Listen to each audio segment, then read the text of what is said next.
I just joined a gym. I recently had my first day. Did not go well.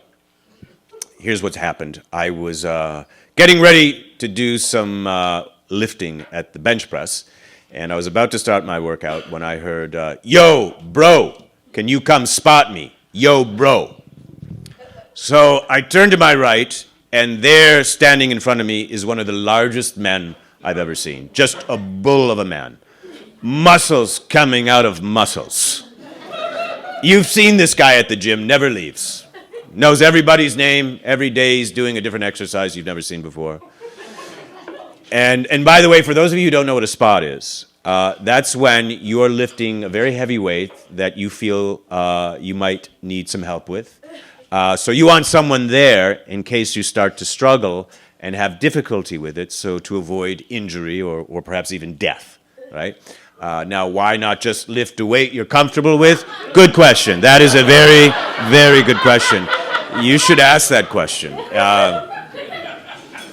So he says, "Yo, bro, can you come spot me?" So I look at the bar with all the weight he has on it, and how to describe the amount of weight. It was an obscene amount of weight. That's what it was. There was more weight on one side of the bar than I would ever think to put on the entire bar times 10. Like just, so I'm looking at that and I'm thinking there's no way I can spot that. There's absolutely no way. If his shoulders blow out, I'm going down with that bar. I'm not even slowing down the rate of acceleration. That thing is coming down like a guillotine, you know? I can spot his time of death. I can do that. Yeah, it took his head off at 3:15. I saw it. I spotted it. Can I get a towel? I think I'm going to need a towel. So I figure, all right, I don't know how to say no to this guy. So I get behind the bar, and then he says, "Yo, bro, I'm going to shoot for 6." And now I'm even more scared and concerned because he's not doing 6. He's shooting for 6, right? We all know what happens when people shoot for things. It's 50-50 at best, right? Go to a graveyard. Half the people in there took a shot at something. That's why they're there. So I go to grab the bar with him as he lifts it off, and right away I'm doing it wrong. And you're not supposed to do that. He's like, "No assist, bro, no assist." And I'm like, all right. I just wanted to be holding this thing when the aneurysm hit. That's all, you know. I didn't want to have to snatch this thing in midair, you know. So I turn to my left and I see other people spotting. And this is what they're doing. They're holding their hand underneath the bar a couple of inches like a karate chop. And they're following it down and they're saying things like, "All you, bro. All you, bro." Okay, first of all, if his arms snap in mid-rep, this is all that's going to do. That's all that's going to happen. All right? That's just going to be a collapsible gait. I'm just, that's just going to be me standing there pointing at a dead man like some rap video, you know? So I do that. I'm like, "All you, bro. All you. It's always been you. This whole time, it's always been you." So he does 4 reps without much difficulty, and I'm thinking he doesn't need me. He just wanted someone to witness this. But then on the 5th rep, the wheels start to come off, right? His arms start shaking, and he's doing that move, right? I'm like, I know this move. That's the I'm about to shit my pants move. That's what that is.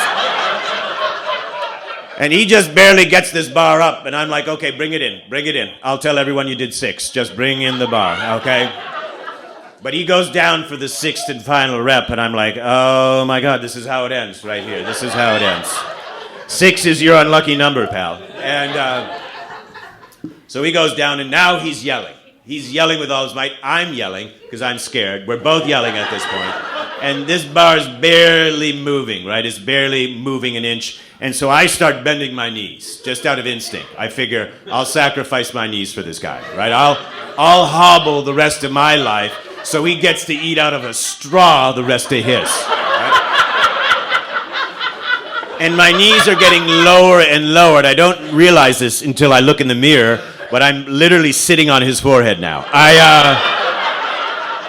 My shorts are covering his face. I can't even see his chin. His face has disappeared under my shorts. I know it's there because I can feel his breath on my testicles. And that must have been the motivation he needed, because suddenly that bar shot up like a rocket. And he racks the bar, and he sits up looking confused and flushed. And I'm drenched in sweat. My workout is over. I'm done. And he's looking at me, and I'm looking at him like, am I fired here? Am I cut from the spotting? And then he just looks at me and he goes, that was the first time I ever did 6 without any assistance. And in my head, I'm like, well, you had a little bit of assistance. Anyway, long story short, I've decided to start my own personal training. I'm calling it balls to the wall. That's what I'm calling it.